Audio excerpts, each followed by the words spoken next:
We continue with Negotiations That Pay with Greg Pinio. Understand that people don't like to be sold. They like to be validated.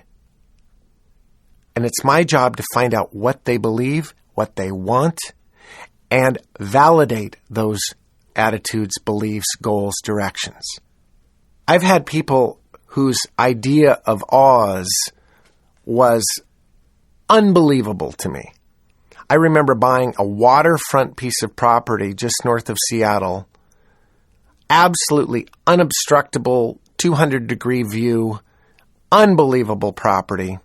And those people who were selling wanted to move to a tract home a mile up the hill.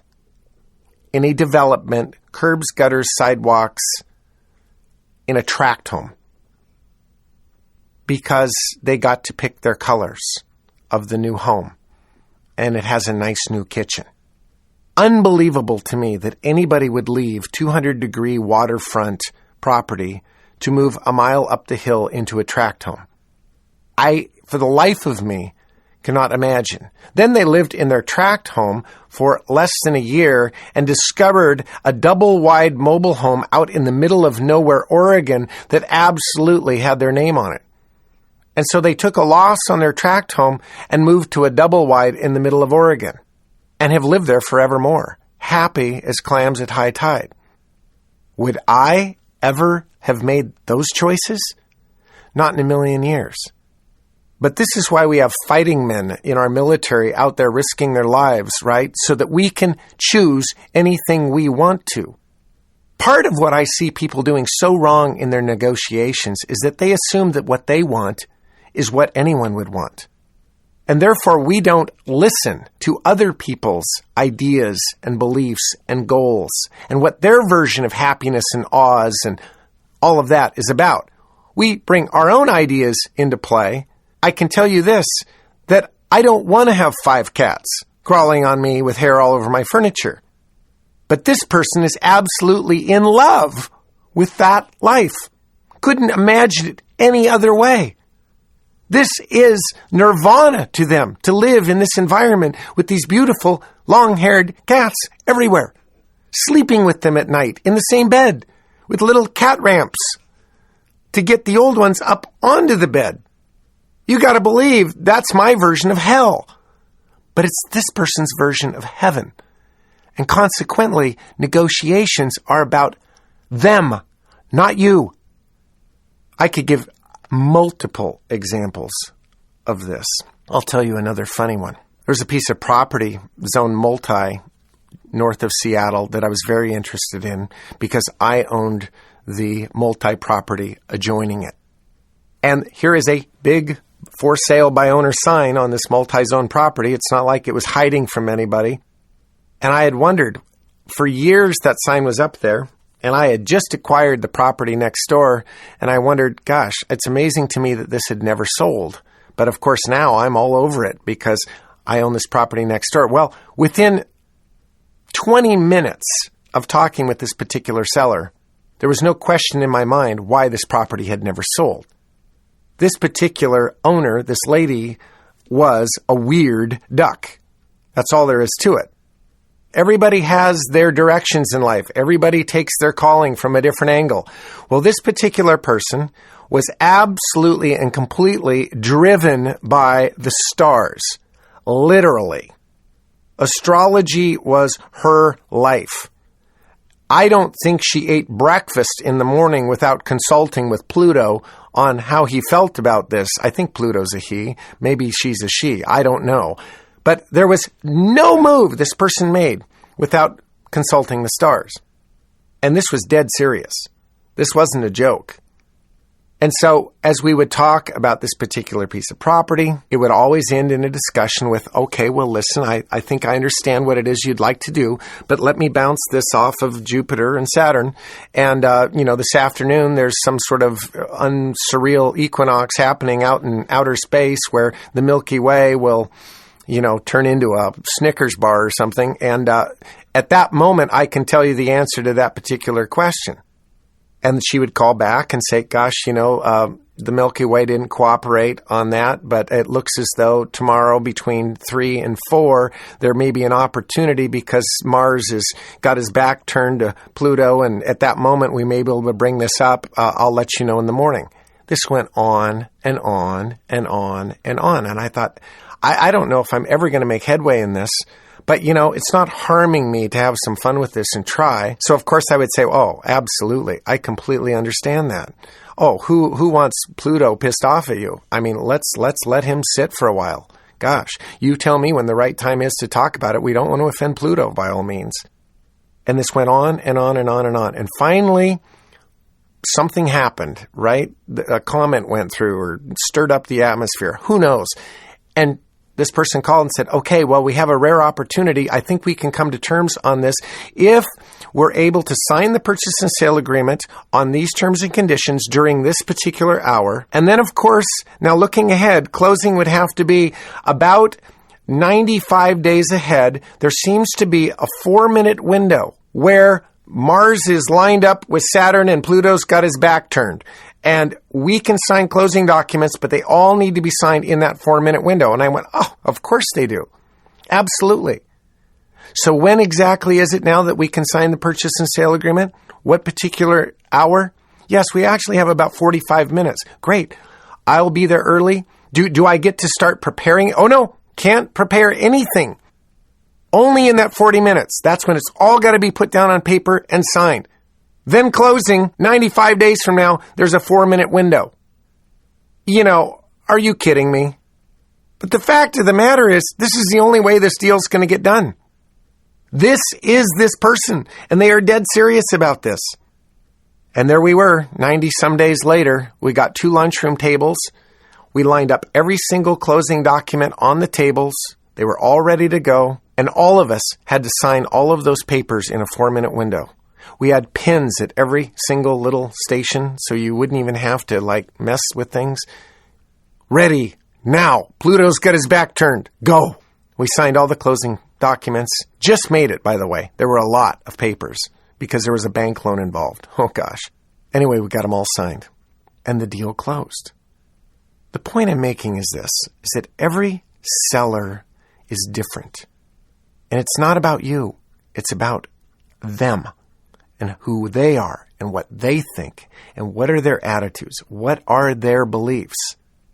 Once you've collected that information, you will start structuring a proposal in your mind. Then we get to the point of putting that proposal into motion, and then following through. I want to say a moment about following through. At a certain point in this negotiation, there will be a window of action. You will be at a place where you will have to insert your proposition. And if they say that works, you've got to get moving. Right then and right there. This means being prepared. It's really interesting. As a coach to a lot of real estate investors, I see birds flying up where people go, oh gosh, it's a great opportunity. And at that point they go, well, I think I better go get my financing in line. I better get my lines of credit lined up. I better get all of it. No! Backwards! All of that prep work needs to be done in advance. You need to have with you in your possession a current credit report, a current list of references. Your bankability and all of that pre-qualification needs to be done way in advance of even looking for property. Your lines of credit, your investors, all of those things need to be set up and at the ready before you even are out there looking for the properties you want to buy. Cart always is in back of the horse. And yet so many times I see people finding a great opportunity and then going, oh, gee, how in the world am I even going to do this? And then the opportunity passes while you're trying to get your ducks in line. Take action, but be prepared to take action. One of the things I want you to be very aware of is what Aristotle called the primacy and the recency effect. the very first thing that people see, the very first thing they hear, the tone of your voice, the way you look, the way you present yourself, that first minute of your encounter with this particular seller is the primacy effect, the first thing they see. And on the backside, the recency effect is the last thing they see. It's why if you were to own a property, to sell it, it's why you want the entryway and the curb appeal looking just spectacular. Because it's the first thing people see before they even get out of their car. About 70% of their decision has been made before they even turn off the vehicle. Well, in the same light, these two effects, you need to be aware of these. The way you appear, whether you're on time, that tone of your voice, the sincerity of your interest in who they are, the way you leave this particular encounter, handshake, looking them in the eye, courteous to their time frame. All of these subtleties create a framework that you will live with for the rest of that negotiation and hopefully for the rest of your relationship with that particular seller. I want to go from that reality and talk to you about a deal that happened just this last week. One of my students got a call on a letter she had sent this particular seller several months before. This is often how things happen, and you need to be prepared for these. The call came in, her day just changed immediately. She already was up to speed on her education and her knowledge of that particular location and the values and the rent structures. All of those things were up and current in her mind. So it simply was then meeting the seller and realizing simply that the price that the seller was asking for and the terms that that seller was willing to be involved with was an exceptional deal. There was no need to tidy it up any further. In other words, what was presented within 20 minutes was an offer that was more than acceptable. At that point, action was necessary. And I'm very proud of this particular student because even though they don't know exactly how they're going to close this transaction, they know it is good enough to where they can bring in help and assistance if they need to get it closed. You will find that the elements of your deal will be easy to fill if in fact you have a deal, a real deal. When you've just tied down a property for $100,000 under its 30-day market value, are you really concerned how you're going to close this property in the next 60 days, especially if you've written it up and or assigns? I'm very proud of this particular student because they're just starting out, and yet they've done their homework, they've done their research, they know values, they know rent roll, and here they were put in front of a situation where they had to take action or walk from an incredible deal. And at that point, she got out a checkbook and wrote out a check for $7,000 earnest money and handed it to the seller.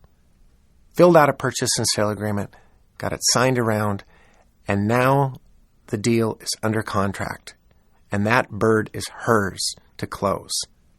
At that point, all kinds of options exist.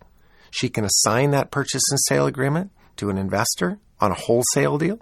She can decide to close that particular bird, clean it up, and resell it, or she can decide to close that particular bird and keep it forevermore as a rental. This particular one would work in any of those three scenarios. But the fact of the matter is she took action. It is now hers to do with what she wants. Well, opportunities will come that way if you're looking. But then you need to take action once you've found them. That's where we get very, very involved in our CDs, Foundation for Freedom, and the seminars we teach, to know how to write up an offer and structure it so that you give yourself a lot of ways to make sure that you can clean that bird and take it to home plate. The point I'm making right now in this negotiation is simply that there will be a moment where if you've done your homework, you know a good bird in front of you, you have to take action. Get out your checkbook, write an earnest money, fill out a purchase and sale agreement, and get it signed. There's no substitute to taking action. You've heard it said you can't steer a parked car. Well, get in motion. Make something happen.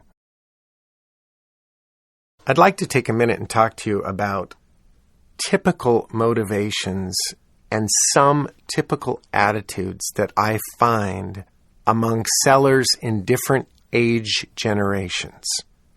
I don't want to paint such bold lines here that you say, oh, if the seller is 35 years old and calling, this is who they are and what they think. Obviously, we can't do that. But I'm going to give you some general brushstrokes that apply to different generations of people and in different types of properties. Let's take single-family owner-occupied properties to start. Single-family owner-occupied properties. If that seller that is calling you is under the age of 45 or 50, about 90+% of the time, they're wanting to sell their home to move up, to buy a bigger, better, nicer home, A, or they've been transferred and need to move to an entirely different city. In that particular situation, with a younger generation owner, there may or may not be a lot of equity in that property. It depends when they bought it. Consequently, I'm trying to search for properties that an owner has been there and owned it for at least a decade. I want the seller to have some equity in that property, thus allowing me to, in some measure, attempt to involve them in some financing. They have to have equity in the property in order to be involved in the financing. If that particular owner-occupied seller is in an older generation, let's say 60 to 70, they're trying to do the opposite. They're trying to downsize. Likely, they're going to move to some sort of condominium situation, some sort of lower maintenance situation, maybe to a retirement situation, maybe even to an assisted care situation. That's an entirely different seller. Consequently, the opportunity there oftentimes is greater because they've been in longer. There's more equity in that property. A lot of those sellers own their home free and clear. And a lot of them, their interest is income stream versus I need cash to go buy my next property. Again, there's an exception to every rule, but generally speaking, a non-owner occupied single-family property that has been used as an investment and as a rental property takes on a whole different flavor. I'm wanting to know when they bought it and what they paid so that I can put my proposition to them in investment terms. If they've had this thing for 10 years, they bought it for $100,000 and it's now worth $250,000, I may set my proposition up to not really discuss my offer in terms of purchase price. I may discuss my offer in terms of look what this investment has made you on an annual basis, which is so much better than anything you could have done. What a wonderful investment. And even though my offer is around $200,000, in investment terms over 10 years, that's an excellent return given our normal marketplace. So I'm wanting to know a whole different set of circumstances and numbers around that particular seller. Oftentimes, too, if this is an owner-occupied property, there are less emotional ties involved. It strictly is an investment, and therefore it's a little bit more distant, not as personal. Consequently, an entire different structure would apply to your thinking and your approach than would apply to an owner-occupied property where they've lived there for 30 years. There's all kinds of emotional issues attached to that particular house, and you're going to have to be very patient and deal with all of those things versus the property they've owned for 10 years that's been a rental. That's going to be an entirely different situation. Multiplex owners who have owned their building for over 10 years, Again, in that older age category, there's an entire different motivation involved with them versus the younger age category. The younger age category, if they're selling that building, likely are going to want all cash to 1031 into another investment. That I see all the time. Versus the 65-year-old owner who's had this building for 20 years likely is not at a place where they're wanting to reinvest in another building and start all over with something for the next 20 years. They're wanting to convert their equity either to cash or to an income stream without the hassles of ownership, management, tenant complaints, etc., etc. That particular owner who's owned it for a long, long time also has issues involving the whole idea of recapture of depreciation and capital gains. They also may have some health issues going on, that older owner. Consequently, liquid cash in the bank is not your friend if you're approaching an age where you're going to have a lot of medical needs. All of these factors come into play when you are dealing with sellers who own property. And I want to know the answers to all these things. And I want to be able to know some typical situations only as a doctor would start collecting symptoms. What are you feeling? There's a pain here. It's doing this. You feel feverish during this time of the day, etc., etc., etc. Well, likely you have this particular problem. As an investor, like that doctor, I'm conducting interviews. And within 1 minute on the phone, if it's Alice and she answers the phone, hello, well, that's an entirely different scenario than if I get somebody on his cell phone who's 35 years old on the road and has 4 calls waiting for me. Different sellers, different attitudes of those people, different life situations, different needs, different directions, very different motivations. And you can put some general categories together that'll at least get you going in the right direction with your negotiation. And yet, I want these lines to be very lightly penciled because there are exceptions to every general guideline given.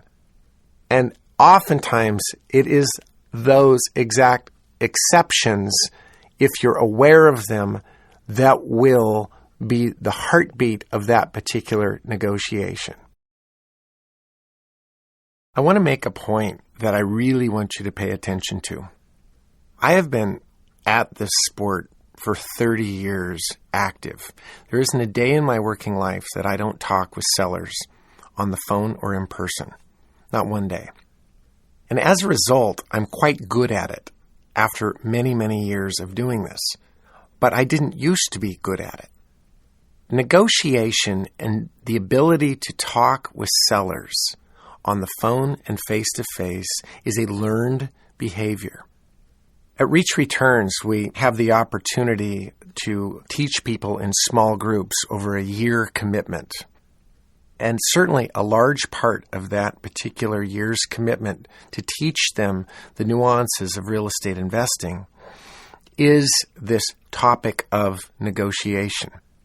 We want them to feel not only fluent with the sport of real estate and all of the tools that go along with real estate investing, but we also want them to be fluent in their ability to communicate with sellers, and that their entire framework and game plan and their structure to what they're trying to do as investors never comes out. We want to teach them to be able to match the demeanor and tone and intelligence of their audience so that they are engaged, 100% focused. When that phone rings about an inquiry, that's showtime. It takes a lot of practice to be able to get good at this. And one of the ways we have been known to go about this teaching piece is without their knowledge, we have taped conversations whereby we would call them, one of the members of our team would call them, someone that they would not know or recognize would call them and position themselves as a seller of a particular piece of property and we would simply tape the conversation. And that conversation may go on for 5, 10, 15 minutes long on the telephone. And then at a certain time in the future, we would simply sit them down with the group and we would play this particular conversation. And as their coach and mentor, we would simply critique what we heard on tape. It's absolutely astounding to me as a coach for these particular groups how poor most of them are initially at something so simple as talking with a seller on the telephone. It's not a natural gift. And the idea of negotiation is simply to draw out that particular seller, to draw them out in terms of who are they? What do they want? Where are they going? What's their life all about? We set them up in various ways on this particular study that we do, where we will insert what I call little off-ramps. We'll have the particular seller, quote unquote, seller, say, "Excuse me for one moment. I've got to, oh, honey, no, I can't talk right now, dear. I'm on the telephone. Thank you. I'll be right back, though." And then the seller would come back on the phone. "Oh, I'm sorry. Where were we?" That's an off-ramp. That's an opportunity for you as a buyer to say, "Oh, it sounds like you have a small child. I just heard you talking to a small child. Tell me about your child. Are they a boy or girl? Do you have more children? How old are they? Are they in school yet? What are their names?" Etc., etc., etc. The fact of the matter is that only 2 or 3 out of a group of 18 or 19 did this reasonably well. 14 or 15 did a miserable job day one. We would have our, quote, seller be a seller who's in their late 30s, early 40s, with 2 small children, wanting to sell their particular home because it was getting too small and move on. And we would have buyers in our small group that we're coaching say things like, "Oh, well, what location is this particular house in?" And the seller would respond, "Well, it's in Magnolia, which is one of Seattle's nicest neighborhoods." And the buyer would then follow up and say, "Oh, cool, Magnolia. Oh, that's a badass neighborhood." We would all sit and listen to this tape with our mouths wide open, like, "You have got to be kidding me." But this is the challenge when you're a young real estate investor in your early 20s. That's the way you talk. You're in your early 20s. But is that the way you talk to a 38-year-old mother of 2 that you want to buy their house? No, it's not the way you talk. We would have buyers in our small group say things like, "Oh, now what area is your home in?" And she would again say, "Magnolia." And we would have buyers say, "Oh, Magnolia, that was a great area. I used to live in Magnolia." And of course, the seller would then say, "Oh, really? Why did you move?" Because, of course, this seller has just said that they think Magnolia is the greatest place in the world. They want to move, but only in Magnolia because it's an incredible place to raise their kids. So the buyer would then answer that question of, "Why did you move from Magnolia?" to, "Well, here's how it went. I met this girl one night. We got pregnant. And we decided to move to another area because now we have a kid coming." That's not the picture you want to paint to a 38-year-old mother of 2 who loves and lives in Magnolia. That, oh, one night you met a girl and, oh, the next thing you know, she's pregnant. And, oh, now that a kid is popping out, we're moving to a different area. Yikes. None of that is impressive to this seller. Certain things you better just keep to yourself. Or say the fact that you're moving something more like, "Well, gosh, as it turns out, I met this wonderful woman and of course our relationship progressed. And as we were at a place where all of a sudden we decided to have children, we decided to move to a location that was closer to her family so that this new child that we were bringing into the world would have grandparents in close proximity." You just said the same thing But you said it in a way that a 38-year-old mother of two who loves Magnolia is going to go, oh, what a nice gentleman, versus what a jerk, you see? So the point I'm making is this. Talking with sellers is not normal, and it takes practice, and it takes debriefing. And I would suggest anybody taping their own conversations with hypothetical situations just to improve themselves. If not taping, at least get on the phone and call every listed property on the planet, every seller you can find, every FSBO in the world, just to practice your skills of talking with sellers on the phone and be aware of the opportunities for off-ramps to take the discussion away from real estate whenever possible. Remember, what we're trying to do initially is we're trying to create a relationship. What is our common ground? This is where we start at Reach Returns with most people. These are highly intelligent, motivated people. These are not just average people. These are people that are paying us a considerable amount of money over a year to improve their ability in the negotiation investment world. But the fact of the matter is that nobody is born with this ability. And we find that this is a normal starting place for us, that we get 2 or 3 that have reasonable skills and most have little to no skills. And we start there creating people's awareness, creating people's structure to what they're trying to do, creating a desire in them to think differently about this entire negotiation process to create different outcomes. When I say in this small group that 2 or 3 did well, what I want to underline is that those that did well embraced the structure that we've taught in our seminars and took it literally, that what we're trying to do on the telephone is little to do with a discussion around real estate and much more around a discussion about the person that's calling. Who are they? What are their needs? What are they trying to do? How long have they been where they're at? What are their goals and desires? Who are we talking to? And taking the opportunities of these, quote, off-ramps that allow us to take the discussion in all sorts of different ways to develop that relationship. That's not natural. And it's certainly not something that you see being taught out there. This is how we view negotiation, is that the greatest deals of your life will involve a relationship. And a relationship starts with that first phone call. The sincerity, where you're going, how you're going to get there, all around who is this seller and what they want. We have another exercise that we do in our small group that we call 6 degrees of separation. It's based on the theory that I can meet anybody and within a few minutes likely find somebody that you and I know directly. That's 1 degree of separation. If I can't find somebody you and I know directly, you likely know somebody who knows somebody I know. That's 2 degrees of separation. I've never seen a group where beyond 2 degrees of separation is necessary to find something in common.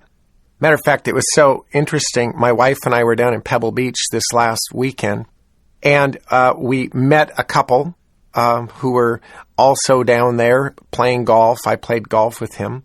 And in a matter of minutes, we found out that he was a title representative, lived in the Bay Area. My wife used to be a real estate agent in the Bay Area, and her office manager is a very close personal friend of this particular guy that I played golf with. 1 degree of separation.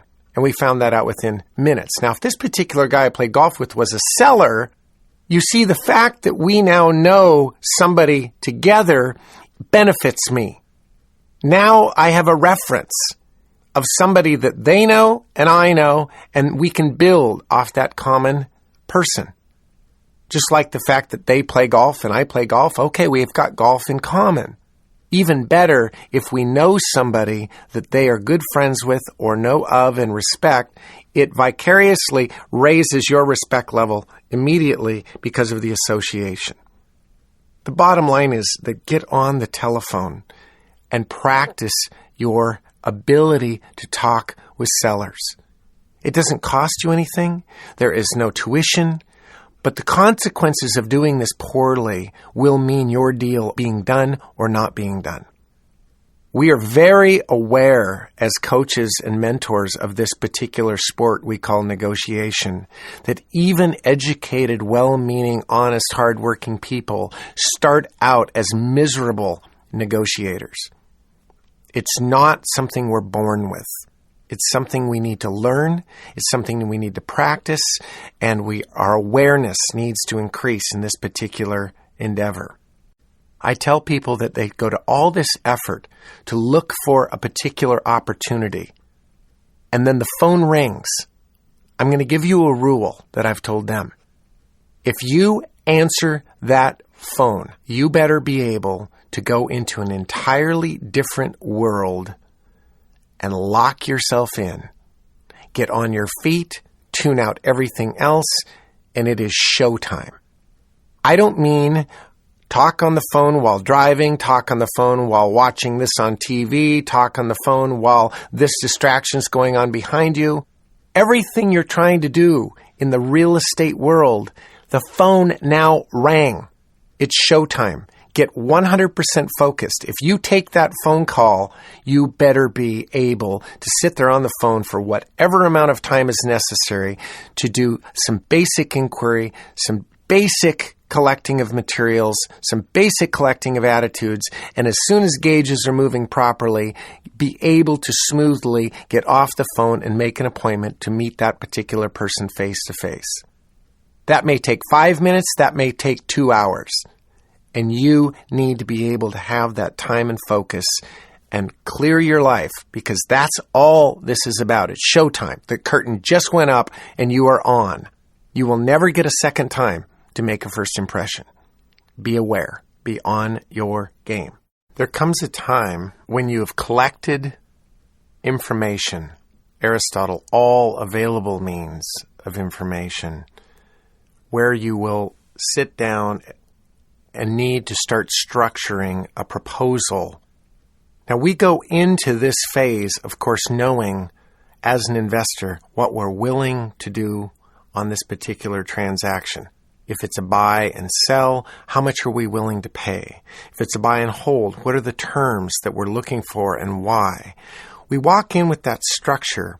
But now that we've collected attitudes and beliefs and goals and directions from our seller, it's our job to insert our proposition into what they already have told us to get us not only what they're wanting out of this deal, but what we're wanting. Think of this seller and their attitudes and goals and directions as the space shuttle taking off, okay? The main thrust of things is going up, and it's going up fast. Just boom, blast off, and there it goes. And you think, how in the world do you direct something so forceful as that? But the fact of the matter is simply this, that as a negotiator, we're simply tapping the nose of that space shuttle slightly to the right or slightly to the left. And interestingly, what happens is if that space shuttle that's going straight up starts moving 1 degree to the right in 100,000 miles, it's in a hugely different place than it would have been had you not tapped the nose. We can get people to an entirely different place with small little nudges, never taking away from the thrust of the general direction that they're going. Subtle changes. For example, many of the sellers that I talk to about their particular property have one idea in mind of how to sell that property. And that idea is we're just simply going to sell it and we're going to walk out of escrow with a pile of cash, an all-cash transaction. But I am going to try to steer them in part to being involved in at least some of the financing of that particular transaction. Why do I want to do that? Well, that's what we cover in Foundations for Freedom, Day 2 of the terms we talk about involving the seller in financing and why. But trust me when I say that we need to involve them in some way with the financing to optimize our potentials as an investor. How do I do that when they have in their mind a very simplistic version of selling, which is I want all cash for this transaction? Well, one approach might simply be this: asking the question in advance of your proposition of what are you going to do with the money when you sell this building? And some of the things I hear are just amazing. Not anything in particular. We just want to be able to travel and not have this property to maintain, not have the hassle of tenants, and just, put it in the bank and live off the interest. I hear that all the time. Well, let's look at that. Let's say that they're selling a building for $500,000 and they own it free and clear. And they're going to put $500,000 minus their closing costs in the bank. And the bank right now at this particular taping would give you 2 to 3%, depending on how tied up you want your money. Do you want it on a CD? Do you want it in a savings account? Do you want it in a money market? All sorts of bank venues. But 1 to 3% would be the interest rate that you would achieve. My transition for that particular attitude might be wonderful. So what I'm hearing you say is that you're looking to have an income stream of interest that allows you to travel and be retired and do what you want to do, void of the responsibilities of owning a building and managing tenants and maintaining a particular facility. Is that correct? That's absolutely correct, Greg. That's exactly what we want. Wonderful. Well, then I've already got an idea in mind on how that can work real well and actually work out likely in your benefit, maybe even double of what you're expecting. Really? And so it's an easy transition to then talk about the interest rate and the income stream, that instead of that $500,000 being in the bank at 3% interest, drawing them an income stream of $1,250 a month, it's now on a promissory note secured by a deed of trust, drawing them an income stream at, say, 6% interest, $2,500 a month. Principal's not decreasing, doubling their interest income per month. I'm getting them to the same place of where they said they wanted to go, just with a different vehicle. Another typical situation that comes up is the seller who, yes, they've called you, they're considering selling their home or their building, but they are just on the verge of listing their property with a real estate company, and they thought they would call you because you actually inquired about this property before it was even listed. And yet, when you first meet them, they're fairly committed to the idea of listing this property. Where am I going to take that? Well, I'm simply going to underline that when they list the property, what they're really doing is they're cutting themselves out of 6 or 7% of money that likely could be in their own pocket versus a real estate broker or agent's pocket. And here's how that works. I also expose them to the idea that once they list it, because the broker who's listed it, the company who's listed it, has certain liabilities as a business, they're going to want to make sure that the particular transaction that goes on covers all of their potential liabilities as a broker or an agent. Consequently, issues like disclosure forms that need to be filled out are going to have to be filled out. Issues of the actual structure of the house and the inspections and the disclosures around hazardous materials, etc., etc. Those are for the benefit of the broker more than they're for the benefit of the seller. They are all of the save your ass material that all brokerage firms have to protect their own liability in their own business, but have little to do with actually benefiting the seller.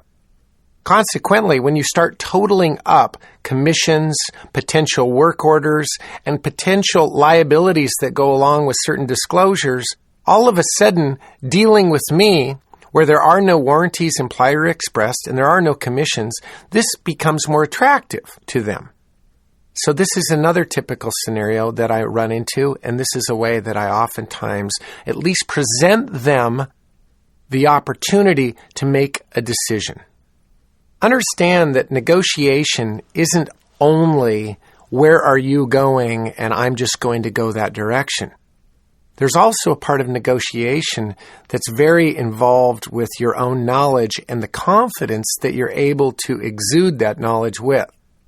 A lot of people sell their homes or their buildings and they realize one and only one thing, that this is a big deal and I don't want to screw it up.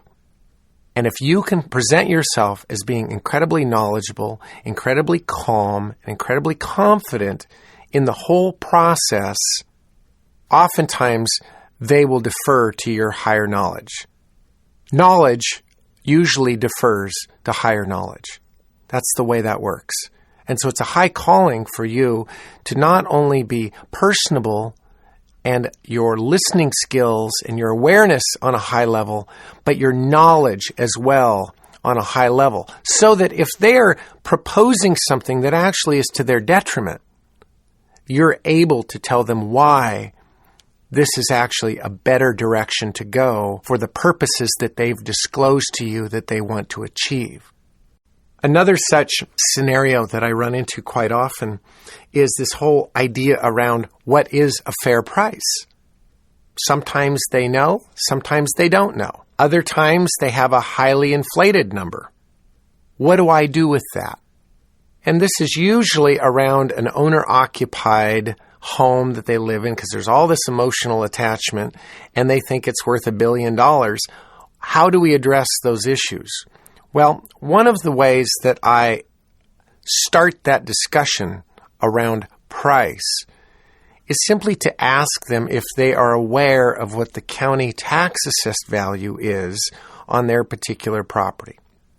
Their response to that question is going to give me an indication of what they're thinking of around the idea of price for their home. Sometimes they'll just put all their cards on the table, but other times you have to fish for those cards a little bit more subtly.